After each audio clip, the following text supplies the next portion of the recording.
Hoor jy nog God se stem? God wil met jou praat. Dit is in God se aard om in die mens te praat. Die bruis van die stroom vervaag hoe dieper jy die woestyn ingaan. Die geluid van die voëls vervaag met elke sandduin wat jy oorgaan.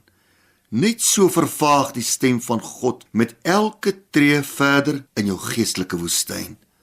Later hoor jy niks meer nie. Wil jy graag weer God se stem hoor?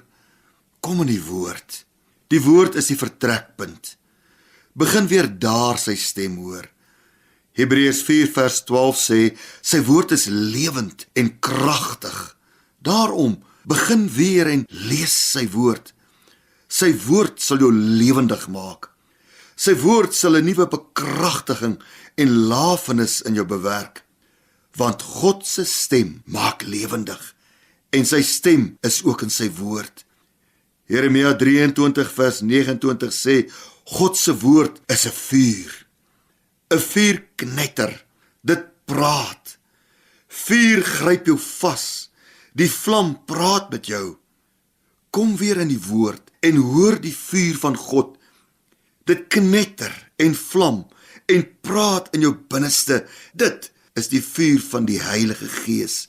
Dit praat, dit verlig. Dit steek weer die binnekant aan die brand. As jy opnuut God se stem wil hoor, kom in die woord. En in die tweede plek, as jy God se stem wil hoor, kom op jou knieë. Begin weer bid.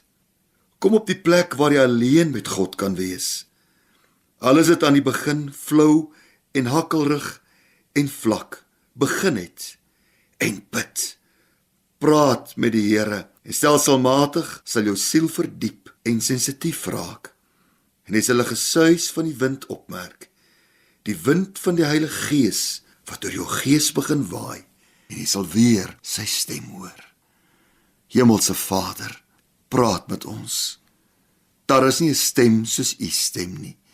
Dit verkoop. Dit neem ons na groen weivelde, waters van rus. Ons verlang na die stem van God.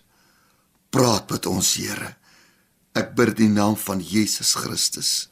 Amen.